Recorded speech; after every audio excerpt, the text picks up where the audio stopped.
ಕುಟುಂಬ ಪರಿವಾರ ಸಮೇತವಾಗಿ ನಮ್ಮ ತಂದೆ ತಾಯಿ, ನಮ್ಮ ಚಿಕ್ಕಮ್ಮ, ನಮ್ಮ ಅತ್ತೆಗಳು, ನಮ್ಮೆಲ್ಲ ಮಿತ್ರರು ಎಲ್ಲರೂ ಕೂಡಿ ಸುಮಾರು 20-25 ಜನ ನಾವು ಹಾಸನಾಂಬೆ ಹಾಗೂ ಸಿದ್ದೇಶ್ವರ ಸ್ವಾಮಿಯ 2025 ದರ್ಶನ ತೆಗೆದುಕೊಳ್ಳಕ್ಕೆ ಬಂದಿದ್ವಿ. ಭಾಳ ಅತ್ಯದ್ಭುತ ದರ್ಶನ ಒಂದು ಭಾಳ ಶೋಧಿಗದ ಹಾಗೂ ಆಶ್ಚರ್ಯಕರ ನಮ್ಮ ಸನಾತನ ಧರ್ಮದ ದೇವಸ್ಥಾನ.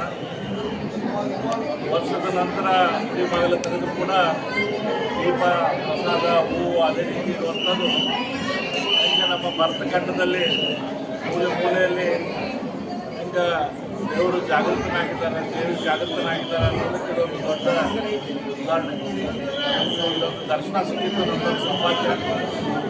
ಈ ಸರ್ತಿ ವಿಶೇಷವಾಗಿ ಭಾಳ ಉತ್ತಮವಾದ ವ್ಯವಸ್ಥೆ ಇಲ್ಲಿ ಜಿಲ್ಲಾಡಳಿತ ವತಿಯಿಂದ ಹಾಗೂ ವಿಶೇಷವಾಗಿ ಜಿಲ್ಲಾ ಉಸ್ತುವಾರಿ ಮಂತ್ರಿಗಳಾದ ಕೃಷ್ಣ ಬೈರೇಗೌಡರ ನೇತೃತ್ವದಲ್ಲಿ ಏನಾಗಿದೆ ಅದರಿಂದ ಭಾಳ ಒಳ್ಳೆಯ ಅರೇಂಜ್ಮೆಂಟ್ಗಳು ಆಗಿದ್ದಾವೆ.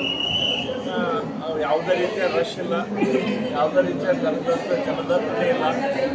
ಬಂದವರೆಲ್ಲರೂ ಸಮಾಧಾನದಿಂದ ದೇವಿಯ ದರ್ಶನ, ಸಿದ್ದೇಶ್ವರ ಸ್ವಾಮಿಯ ದರ್ಶನ ಮಾಡಿಕೊಂಡು ಹೋಗುವಂಥ ಅವಕಾಶ ಕಲ್ಪಿಸಿಕೊಟ್ಟಿದ್ದಾರೆ. ಹಾಗಾಗಿ ವ್ಯವಸ್ಥೆ ಮಾಡಿದಂಥ ಬೈರೇಗೌಡರ ಎಲ್ಲ ತಂಡಗಳು ಮತ್ತು ಎಲ್ಲ ಜಿಲ್ಲಾಧಿಕಾರಿಗಳ ಹಾಗಾಗಿ ಎಲ್ಲ ಜಿಲ್ಲಾಡಳಿತಕ್ಕೆ ನಾನು ಹೃದಯಪೂರ್ವಕವಾಗಿ ಅಭಿನಂದನೆ ಸಲ್ಲಿಸ್ತೀನಿ.